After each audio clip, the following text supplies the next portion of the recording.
एक बार फिर से स्वागत है आप लोगों का यूकेपीडिया चैनल में। कल लास्ट हम लोग मेरे ख्याल से परसों तक हम लोग पढ़ रहे थे चंद राजवंश, और चंद राजवंश के हम लोग चंपावत शाखा के बाद अल्मोड़ा शाखा पहुंच गए थे। और अल्मोड़ा शाखा में जहां तक मुझे याद है हम अल्मोड़ा शाखा में पहुंच चुके थे। कहां तक?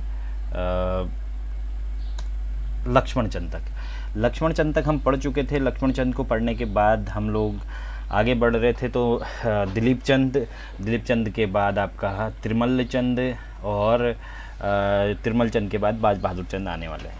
देखिए, इसके लिए मैंने एक सेपरेट वीडियो अलग से बना रखी है, आप लोग उसे देखिए। मैं इसे स्किप कर रहा हूँ। दिलीप चंद को लेकर के, दिलीप चंद के बीच जो ये संग्रामकार की विनायक भट्ट और पीरू गोसाई ने जो इस बीच षड्यंत्र रचा था, वो सारा तिरमल चंद का गढ़वाल भाग कर जाना, गढ़वाल से वापस आना, और उसके बाद बाज बहादुर चंद की पूरी वीडियो, बाज बहादुर चंद कुमाऊँ का बाज बहादुर चंद के नाम पर पे पूरा का पूरा एक वीडियो अलग से है, तो उसे आप लोग देखेंगे। मैं आज उसे स्किप करके मैं जा रहा हूँ उद्योत चंद पे, जिसका समय काल शुरू होता है 1678 से 1698। देखिए 1678 में, अब अगर हम बात करें 1678 तक, एक बार थोड़ा सा ये आप लोगों को जंप करके जाना हो रहा है, पर ये वीडियो देखने से पहले आप लोगों को मुझे लगता है बाज बहादुर चंद वाला वीडियो पहले देख लेना चाहिए, ताकि आप लोग इसे कंटिन्यूटी में ढाल सकें। तो 1678 की बात करें, देख लीजिए उद्योत चंद का समयकाल। उद्योत चंद के समयकाल से हम लोग इसकी शुरुआत कर रहे हैं। 1678 में जो है उद्योत चंद ने गद्दी में बैठने के तुरंत बाद सबसे पहला काम क्या किया? बधानगढ़ में आक्रमण किया, और इस युद्ध में कुमाऊँ का, या ये कह लीजिए चंद सेनापति मैसी साहू मारा गया। देखिए कुमाऊँ से या चंदों की बात करें तो दो बड़े शासक जो गढ़वाल युद्ध, या दो बड़े सेनापति जो गढ़वाल युद्ध में मारे गए। पहले सेनापति का नाम ऊपर आप लोगों ने रुद्रचंद के समय पढ़ लिया है। रुद्रचंद के सेनापति का नाम था क्या? पुरखू या पुरुषपंत, पुरखूपंत कह लीजिए या पुरुषपंत कह लीजिए। दूसरा आपका क्या है? मैसी साहू जो है बेसिकली ये शाह है, मैसी शाह होना चाहिए। ये शाह बागेश्वर के शाहों के का पूर्वज है। बागेश्वर क्षेत्र में कुछ शाहवंशी हैं, उनके पूर्वजों में ये शाह काउंट होते हैं। इनके पास भी बहुत सारे ताम्रपत्र हो सकते हैं, ऐसी उम्मीद कर रहे हैं, पर हमें अभी तक इसमें एक्सेस हासिल नहीं हो पाई है। तो मैसी साहू इस युद्ध में जो है मारे गए थे, बधानगढ़ के युद्ध में।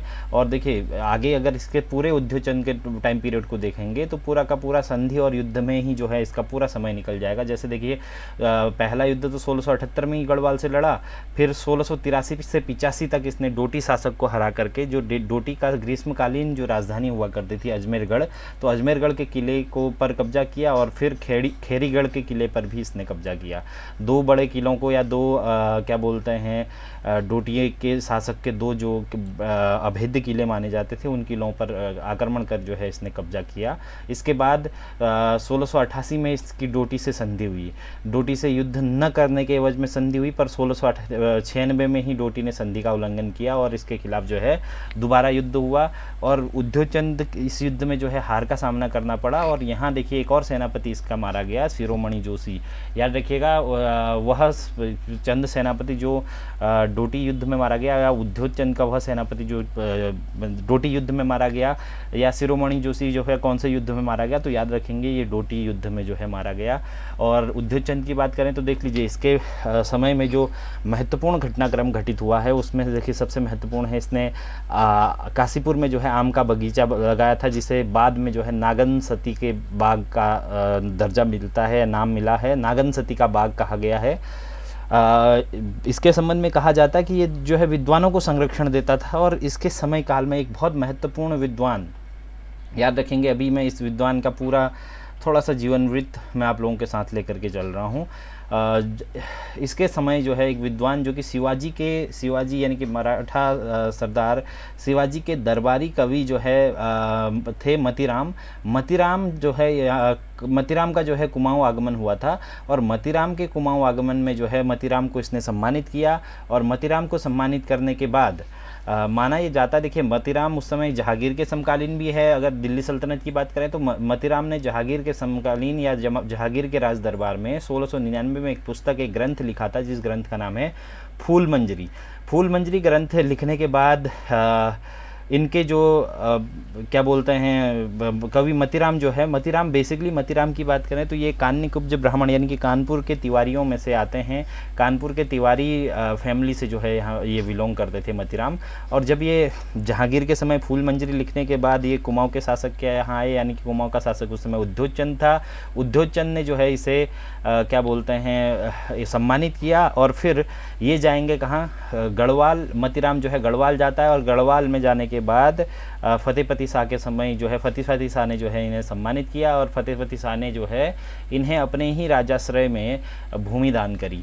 और भूमि दान करके जो है ये टिहरी में एक गांव पड़ता है, कुछ नाम है गांव का, नाम मुझे एग्जैक्टली याद नहीं। आप लोग अगर सर्च करेंगे तो 3 वर्ड का कुछ ख से कुछ नाम आता है, मैं एग्जैक्टली नाम याद नहीं कर पा रहा हूँ, माफ़ कीजिएगा, पर 3 वर्ड का वो नाम है, इतना मुझे क्लियर है। तो उस गांव में जा कर के जो है ये बसे। जो गांव टिहरी के राजा ने जो उस समय तो श्रीनगर कहना चाहिए, श्रीनगर के राजा ने जो गांव दिया था, उस गांव के जो है उस गांव में जो है इसने अपना क्या बोलते हैं रहना शुरू किया। और इसी के कवि मतीराम के जो वंशज हैं अभी भी इसी गांव में रहते हैं। हाँ, गांव का नाम खरेत है, खरेत गांव है, याद आ गया। तो इसी गांव में रहते हैं और इस गांव में रहने वाले जो इसके वंशज हैं, क्योंकि देखिए कुमाऊं गढ़वाल में उससे पहले तिवारी ऑलरेडी रहते थे, तो इन्होंने तिवारी शब्द का जो है अपने नाम के अंत में लगाने की बजाय कवि नाम का अंत लगाते हैं। अभी भी ये कवि ब्राह्मण जो हैं आपको खरेत गांव टिहरी में देखने को मिल जाएंगे। तो खरेत गांव में जो कवि, देखिए नामांत की बात करें, थोड़ा सा नामांत बड़ा इंटरेस्टिंग टॉपिक हो जाता है। जब भी हम सरनेम की चर्चा करते हैं ना, किसी के भी सरनेम की चर्चा करते हैं, तो बड़े इंटरेस्टिंग टॉपिक हो जाते हैं। जैसे कवि नाम की बात करें, कुमाऊं में लेखक नाम भी है, लेखक सरनेम लिखने वाले लोग भी मिलेंगे।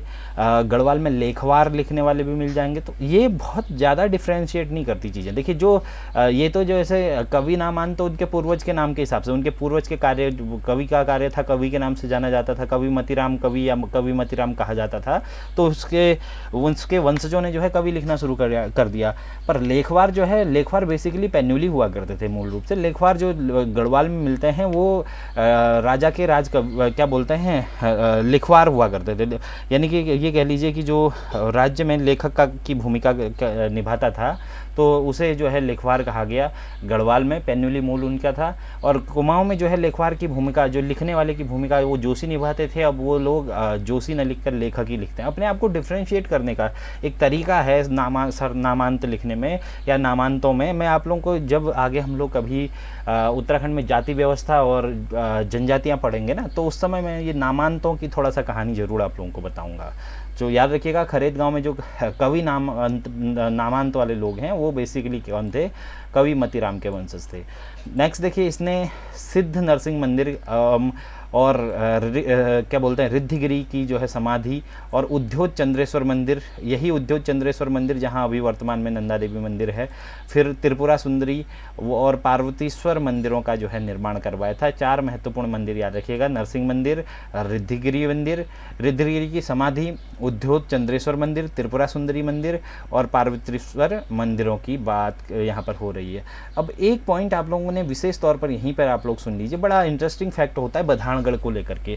आप लोग बाज बहादुर चंद को पढ़ेंगे ना, तो बाज बहादुर चंद ने सबसे पहले क्या किया कि बधानगढ़ से नंदा की मूर्ति को ये चोर करके लूट करके लाया, और नंदा की मूर्ति लूट करके इसने क्या किया, वो मूर्ति सोने की नहीं थी, इतना पहले बता दूं मैं आप लोगों को। देखिए बाज बहादुर चंद केवल मूर्ति लेके आया था और राज चेलियों सहित ला करके उसे मल्ला महल अल्मोड़ा में स्थापित करवाया था नंदा देवी को, ठीक है। और वही हम लोग बात कर रहे हैं यहाँ पे। सबसे पहले अगर क्वेश्चन आता है कि बधानगढ़ से मूर्ति कौन चोर के लाया था, या मूर्ति कौन एक तरीके से छीन के लाया था, या अब ये कह लीजिए कि लूट करके लाया था, तो वो मूर्ति लूट करके लाने का श्रेय जो जाता है वो बाज बहादुर चंद को जाता है। इसके बाद हम देखेंगे लगभग देवी चंद तक लगातार जो शासक आएंगे वो सारे शासक एक तरीके से भूमिका निभा रहे हैं कि हमने बधान में जाना है, बधान को लूटना है, बधान से जो है नंदा देवी को हमारे यहाँ ला करके स्थापना करनी है उसकी। उन्हीं स्थापनाओं में से देखिए सबसे पहले ज्ञानचंद जो है सोने की प्रतिमा वहाँ से लूट करके लाता है।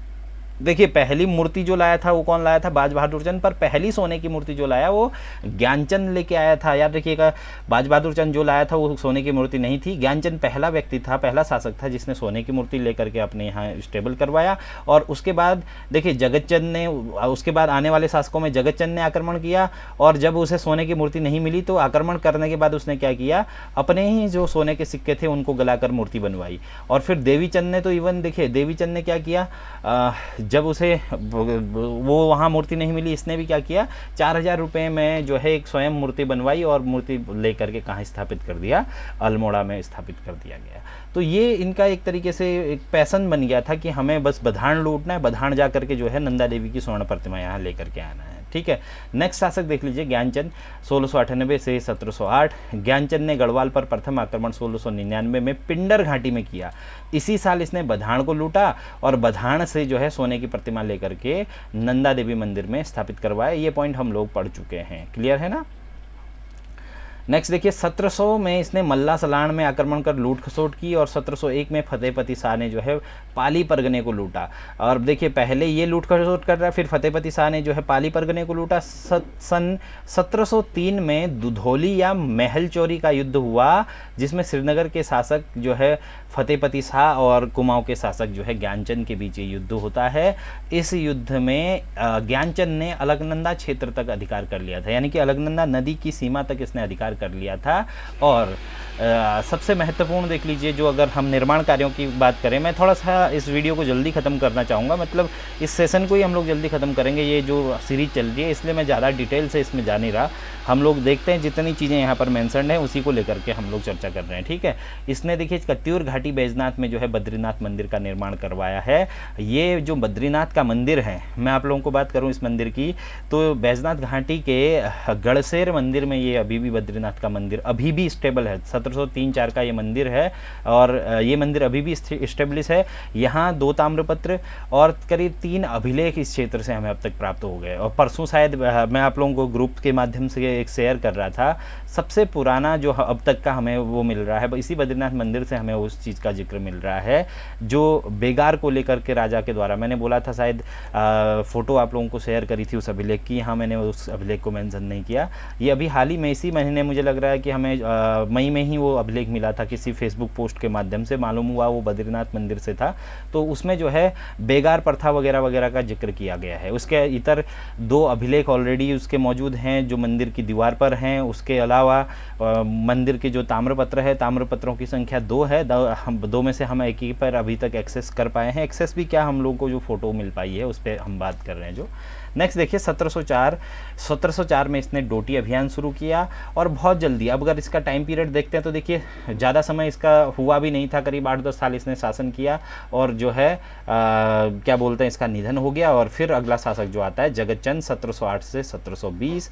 अब देखिए अभी तक की बात करें तो देखिए ऊपर तक के ये आप अगर ज्ञानचंद को देख लीजिए, चाहे आप ऊपर उद्योगचंद को देख लीजिए, इन्होंने युद्ध वगैरह करे, बहुत सारे युद्धों के बाद एक तरीके से कुमाऊं को स्टेबल करने की कोशिश इन्होंने करी है। और वास्तव में जगतचंद की किस्मत बहुत अच्छी थी कि इसके समय तक कुमाऊं एक स्टेबल राज्य के तौर पर, एक स्थायी स्थिर राज्य के तौर पर जो है देखने को मिलता है। तो इसके काल को इसीलिए कुमाऊं का स्वर्ण काल कहते हैं, क्योंकि जो उपलब्धियों का समय है सबसे ज़्यादा, छोटा काल है, काल बहुत बड़ा इसका भी नहीं है। देख लीजिए 1708 से 1720 करीब आपका 10-12 साल, ज़्यादा अंतर नहीं है। 12 साल में इसने क्या किया, बहुत ज़्यादा उपलब्धियां इसके पास नहीं थी, पर जितनी उपलब्धियां भी आप लोग इसके पास देख रहे हैं वो सारी उपलब्धियां एक तरीके से किस रूप में हैं, क्योंकि जो पूर्व शासक हैं उन्होंने उसको वो उपलब्धियां कहीं ना कहीं सौंप रखी है, एक तरीके से ये समझ लीजिए। तो इसके शासनकाल में पद्मदेव पांडे ने जो है टीका जगत चंद्रिका नामक पुस्तक लिखी है और वो पुस्तक अभी भी आपको कुमाऊनी आर्काइव में देखने को मिल जाएगी। इसने 1715 में जो है गढ़वाल की राजधानी श्रीनगर को विजित किया और श्रीनगर को जीतने की जो बात कर रहे हैं, देखिए जगतचंद ने श्रीनगर को जीता था। हालांकि बहुत सारे लेखक इसे मानने से इनकार करने की कोशिश कर रहे हैं, पर ये सोर्स जो है ना हमारे पास, ये सोर्स हम लोगों ने लिया है मुजफ्फर आलम की जो पुस्तक है मुगल उत्तर भारत में साम्राज्य संकट अवध और पंजाब पुस्तक से, जिससे ये जानकारी मिलती है कि कुमाऊं के शासक ने गढ़वाल के शासक को हराया था और हरा करके जो है श्रीनगर तक जो है इसने कब्जा कर लिया था। कुछ लोग कहते हैं कि इसने कब्जा किया और जो है किसी उसको दान करके चले गया था। खैर वो तो जो भी रहा होगा, पर देखिए इसने कुछ अच्छे कार्य भी किए हैं। जैसे देखिए जुआ की बाँच यानी जुआ खेलने पर जो टैक्स निर्धारित कर दिया। अब इससे एक चीज़ है, देखिए अच्छा कार्य इसे कहें या बुरा कार्य, दोनों ही रूपों में। अभी तक तो जुआ पे जो है कोई टैक्स नहीं था, और मनोरंजन के साधनों में जुआ एक अव्वल स्तर पर था, तो इसने जो है टैक्स लगाना शुरू कर दिया। दो तरीके से इसमें होगा, एक तो देखिए जुआ में बढ़ोतरी भी मिलेगी जब आपको एक तरीके से सरकार की तरफ से एनओसी मिल गई, और दूसरा जुआ खेलने वालों की संख्या में कमी भी आएगी। कौन टैक्स देना चाहेगा? तो उस समय तो टैक्स देना बहुत महाभारत का काम, महाभारत थी एक तरीके से ना। तो खैर 1720 में जो है चेचक के कारण जो है इसका भी निधन हो गया, और इस एक स्वर्ण काल का समय जो है यहाँ समाप्त हो जाता है। फिर आता है देवीचंद 1720 से 1726। चाटुकारिता बोला जाता है कि इसके समय इतनी चाटुकारिता जो हुआ करती थी कि ये इसका समय काल पूरी तरीके से जो है देवीचंद का समय काल जो था पूरी तरीके से चाटुकारों से घिरा हुआ था। जो इसके दरबारी थे बस किसी न किसी बहाने इसकी तारीफ करते और पैसा ऐंठने का काम वो करते थे, और उसी चाटुकारिता के कारण जो है इसे कुमाऊं का बिन तुगलक कहते हैं, MBT मोहम्मद बिन तुगलक कहते हैं। और इसने जो है क्योंकि देखिए इसके दरबारी थे कि ये बताना चाह रहे थे कि आपको जो है हम विक्रमादित्य समझते हैं, आपको विक्रमादित्य की तरह कार्य करना चाहिए, और उन कार्यों को जो कि ये कर नहीं सकता था, विक्रमादित्य बनने की चाहत में जो है इसने बहुत सारे ऐसे कार्य किए, दान दक्षिणा सब चीज़ें बढ़ा दी, जिसके चलते जो है क्या करना पड़ा इसको, जो है आर्थिक तौर पर हानि का सामना करना पड़ा। और अंततः हुआ ये कि जो है राजकोष खाली हो गया। और देखिए इसकी मूर्खतापूर्वक कार्य जिसकी वजह से जो है इसे क्या बोलते हैं मोहम्मद तुगलक कहते हैं, वो आप लोग देखिएगा क्या क्या इसका जो है कार्य था।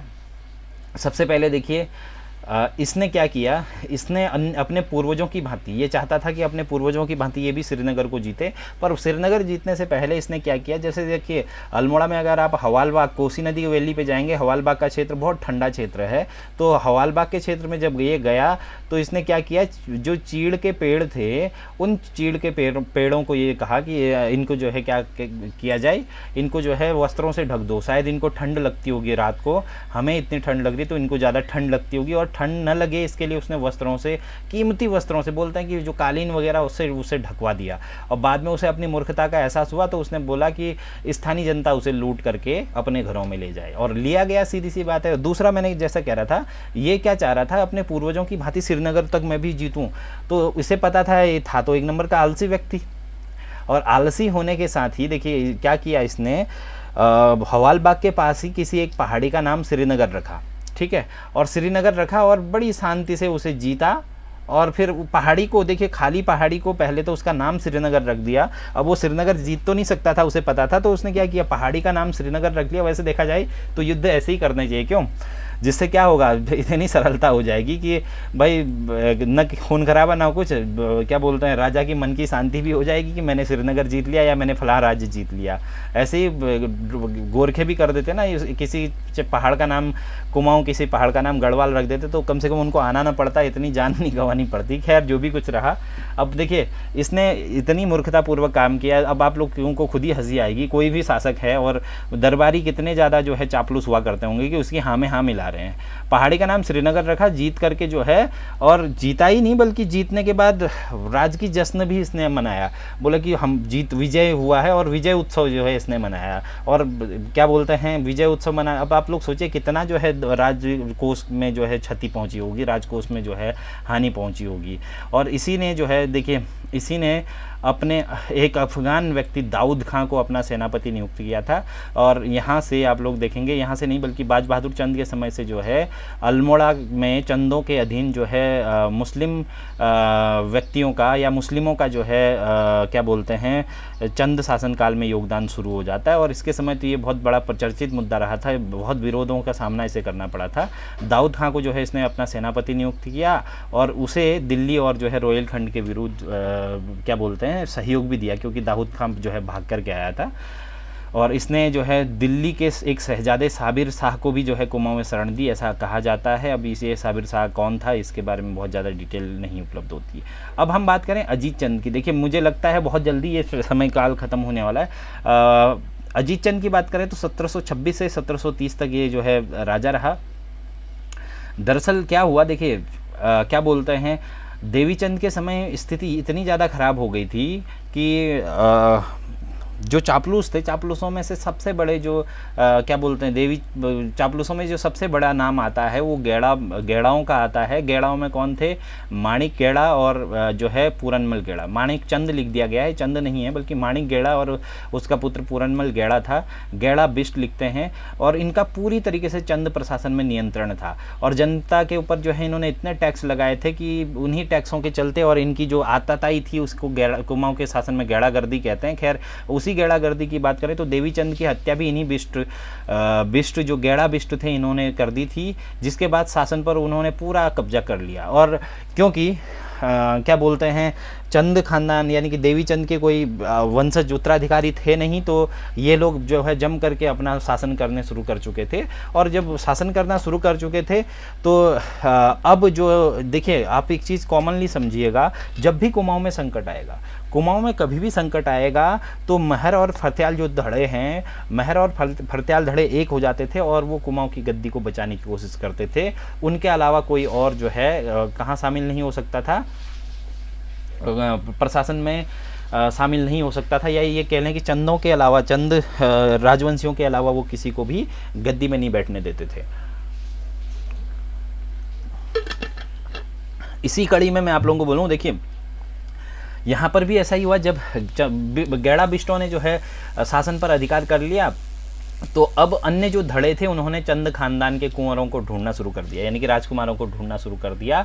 और इन्होंने एक रास्ता निकाला कि ज्ञानचंद की पुत्री का विवाह हुआ था कठेड़ में पीपली के राजा नरपत सिंह से। वर्तमान बरेली के पास एक छोटा सा क्षेत्र पड़ता है, वर्तमान रोहिलखंड कह लीजिए या बरेली कह लीजिए, बरेली के पास एक क्षेत्र था कठेड़, और कठेड़ में पीपली के राजा थे नरपत शाह। नरपत शाह से ज्ञानचंद की पुत्री का विवाह हुआ था और नरपत शाह के पास ये जो है धड़े गए और नरपत शाह से उसके पुत्र अजीत सिंह को बोला कि कुमाऊं की गद्दी जो है खाली हो गई, आप अपने पुत्र अजीत को जो है हमें दे दो और अजीत सिंह को लेकर के हम अजीत चंद के नाम से गद्दी पे बैठाएंगे। और हुआ भी यही, नरपत सिंह ने भी सीधे हामी भरी, क्योंकि देखिए उसके भी पुत्रों की संख्या थी ज़्यादा और उनसे तो एक मुफ्त का राज्य अपने बेटे के लिए मिल जा रहा था, तो उसने अपने पुत्र को जाने के लिए हामी भर दी और अजीत सिंह को लेकर के वो लोग यहाँ आए और कुमाऊं की गद्दी पे बैठा दिया। अब ये अजीत चंद के नाम से गद्दी पे बैठ गया, पर अजीत चंद का समय भी जो है एक तरीके से पूरी तरीके से कठपुतलीनुमा रहा, क्योंकि गेड़ा बिष्टों का जो वर्चस्व था वो कम नहीं हुआ।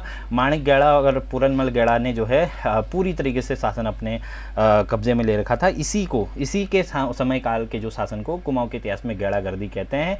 और फिर देखिए एक चीज़ और हुई कि क्या बोलते हैं, अजीत चंद की हत्या जो है पूरनमल और गेड़ा और उसने कर दी, क्या बोलते हैं माणिक गेड़ा ने कर दी। हत्या का भी कुछ इस तरीके से वाकया था, बोला जाता है कि हत्या का वाकया कुछ इस तरीके से था कि ये दोनों की एक्सेस, माणिक गेड़ा और पूरनमल गेड़ा की एक्सेस क्या बोलते हैं रानीवास तक हो गई थी, यानी कि रानियों के निवास तक हो गई थी। और क्या बोलते हैं एक रानी से जो है एक पुत्र की प्राप्ति हुई, और पुत्र की जब प्राप्ति हुई तो पूरा जो है दरबार राजकुमार के आगमन के जो है क्या बोलते हैं उसे राजकुमार के आगमन की जो है खुशी मनाने लग गया। और अजीत चंद को पता था कि ये उसकी संतान नहीं थी, और बोलते हैं कि माणिक गेड़ा और पूरनमल गेड़ा शाम के वक्त जो है अजीत चंद के शयन कक्ष में गए और उन्हें बधाई देने लगे। और उसी बधाई के दौर में जो है अजीत चंद ने ये बात बड़े गुस्से के साथ कही कि मुझे पता है कि ये पुत्र मेरा नहीं है, ये पूरनमल का पुत्र है और मैं जो है इसे कभी स्वीकार नहीं करूंगा। और उसी स्वीकार अस्वीकार की लड़ाई में जो है बोलते हैं कि माणिक गेड़ा और पूरनमल गेड़ा ने जो है अजीत चंद को मारना शुरू कर दिया और लात घुसों से और डंडों से पीट करके जो है उसकी हत्या कर दी। और बाहर ही अफवाह फैलाई कि महाराज को जो है लकवा मार गया और लकवा लग जाने से जो है अजीत चंद की मौत हो गई। ये बाहर उन्होंने ये फैलाया, और बाहर फैलाने के बाद देखिए जो स्थिति यहाँ रही, वापस से क्या बोलते हैं कुछ हमारे खासकर जैसे तड़ागी वगैरह यही लोग हैं, देख लीजिए अनूप सिंह तड़ागी, हीरा सिंह चौधरी, ये लक्ष्मण चौधरी वगैरह वगैरह, इनके पास ताम्रपत्र मौजूद है जिनमें इनको लाए जाने का जिक्र मिलता है। तो तड़ागी, ये चौधरी फैमिली फिर जो है क्या बोलते हैं महर फरत्यालों के नेतृत्व में जो है वापस बोलते हैं कि ये नरपत सिंह के पास कठेड़ी गए जहाँ से अजीत चंद आया था। तो उन्होंने ये कहा कि जो है आपके पुत्र का वहाँ जो है ऐसे निधन हो गया, आप जो है अपने दूसरे पुत्र को हमें दीजिए ताकि कुमाऊं की गद्दी पे हम बैठा सकें। तो नरपत सिंह ने उन्हें डांटते हुए कहा कि मेरे पुत्र कोई बलि के बकरे थोड़े हैं कि मैं एक एक करके वहाँ तुम्हें सौंपता रहूँगा और वो वहाँ जो है अपनी बलि चढ़ाते रहेंगे, मैं अपने पुत्र को नहीं दूंगा। दूसरे पुत्र को उसने नहीं दिया। न देने की सूरत में ये लोग डोटी की तरफ गए, और डोटी से देखिए क्या हुआ कि डोटी से कल्याण चंद को लेकर के आए, और कल्याण चंद मेरे ख्याल से किसी इसी चंदों का वंशज हुआ करता था, मतलब पुत्री के पुत्रों के रूप में, और डोटी से ला करके जो है इसे बैठाया गया। इसीलिए डोटी कल्याण चंद मैंने लिखा है, वास्तव में नाम तो कल्याण चंद ही होगा। कल्याण चंद वैसे कुमाऊं के इतिहास में 5 रहे हैं, पर इसको मैं डोटी कल्याण चंद इसलिए कह रहा हूँ क्योंकि इसे डोटी से ला करके कुमाऊं की गद्दी पे बैठाया गया था, ठीक है। और इसने सबसे पहले गद्दी पे बैठते ही क्या किया, माणिक गेड़ा और पूरनमल गेड़ा को मरवा करके गेड़ा गर्दी को समाप्त किया। और देखिए जब कोई व्यक्ति बाहरी क्षेत्र से किसी राज्य में लाया जाता है तो उसके अंदर कॉम्प्लेक्सन की भावना आती है, और वही कॉम्प्लेक्सन की भावना आप लोग कल्याण चंद में देखेंगे।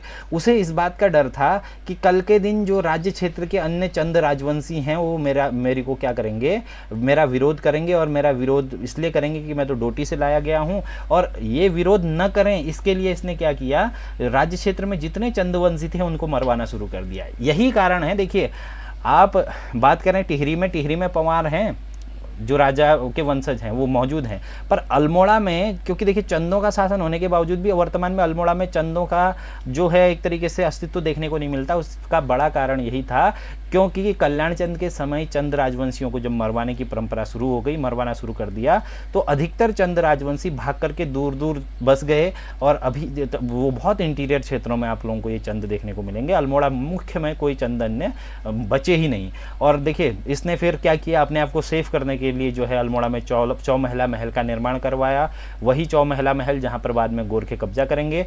और इसने करीब 6 मंदिरों को जो है भूमिदान भी किया है। और देखिए जिसका इसे डर था वो काम यहाँ पर हुआ है कि इसके समय जो है एक हिम्मत गुसाई का शब्द लगा हुआ है तो ये राजकुमार है। मैंने पहले भी जो है राजकुमारों के सरनेम की चर्चा करी थी। तो हिम्मत गुसाई जो है विद्रोह किया, और विद्रोह का दमन इसने किया, और विद्रोह का दमन करने के बाद जो है ये आश्वस्त हो गया कि अब कोई चंद मुझ पर या चंद राजवंशी जो है मेरे खिलाफ नहीं जाएगा। और इसके समय देखिए सबसे बड़ा घटनाक्रम जो कुमाऊं और गढ़वाल के लिए एक तरीके से अहम कड़ी मानी जा सकती है, इसके समय क्या हुआ था कि 1743-44 में जो है रोहिल नेता अली मोहम्मद खान ने अपने 3 सेनापतियों हाफिज रहमत खां, पैंदा खां और सरदार खां के नेतृत्व में जो है कुमाऊं पर हमला किया। और रुद्रपुर में जो है शिवदत्त जोशी के नेतृत्व में जो है कुमाऊं की सेना लड़ी, किंतु बोला ये जाता है कि शिवदत्त जोशी का जो भाई था, जो कजिन ब्रदर था, अभी आप आगे नाम देखेंगे कुछ और जोशी नाम है उसका, शिवराम जोशी, हाँ शिवदत्त जोशी के जो कजिन ब्रदर है शिवराम जोशी या कुछ नाम उनका है, अभी देखेंगे हम। तो वो जो है उसने जो है राजा के कान भरने शुरू कर दिए। उसने बोला कि शिवदत्त जोशी चाहता है कि वो जो है तराई क्षेत्र को, माल क्षेत्र को कुमाऊं से अलग कर दे, और इस तरीके से उसे भड़काना शुरू कर दिया। और भड़काने की एवज में जब रोहेलों ने आक्रमण किया तो शिवदत्त जोशी जो है अकेला पड़ गया। अल्मोड़ा से उसके लिए कोई सहायता नहीं गई, और सहायता न जाने की सूरत में जो है उसने हथियार डाल दिया, हारा, और हार करके ये बड़खेड़ीगढ़ काठगोदाम के निकट एक गढ़ था, वहाँ इसने शरण ली। बड़खेड़ीगढ़ में जो है कत्यूर शासकों का या कत्यूर राजा का, या ये कह लीजिए कत्यूर छिटमुट कत्यूर से छोटे मोटे मृत्यु, तो वहाँ इसने जो है शरण ली। और देखिए कल्याण चंद ने जब बाद में पछतावा हुआ कि वो जिसे वो रुद्रपुर में हरा सकता था वो अल्मोड़ा तक एक्सेस कर गए, और अल्मोड़ा आने की सूरत में कल्याण चंद ने क्या किया, रोहिलों के भय से रानियों सहित बधानगढ़ी जो और लोहबागढ़ी जो कि उस समय गढ़वाल की सीमा पर थे वहाँ शरण ली। और गढ़वाल का जो शासक था उस समय प्रदीप शाह, उसने भी कल्याण शाह की मदद करी, कल्याण चंद की, सॉरी यहाँ मिस्टेक थोड़ा सा त्रुटि लिखने में हो रही, कल्याण चंद की जो है मदद करी। और मदद के वजह में देखिए ये पहला वाकया मैं कहना चाह रहा हूँ कि कुमाऊं और गढ़वाल के लोगों ने संयुक्त रूप से जो है, यानी कि प्रदीप शाह और कल्याण चंद ने की सेनाओं ने मिलकर के रोहिलों के खिलाफ युद्ध किया। अब तक तो इन दोनों पे आपस में झगड़े होते थे, ये पहली दफ़ा था जब इन दोनों ने मिल करके जो है रोहिलों पर जो है आक्रमण किया। और जब रोहिलों के सामने ये टिक नहीं पाए तो फिर संधि करनी पड़ी, और संधि में ये बात निश्चित थी कि हर साल जो है कुमाऊं का चंद शासक जो है क्या करेगा, रोहिलों को 1 लाख रुपए सालाना टैक्स वगैरह देगा।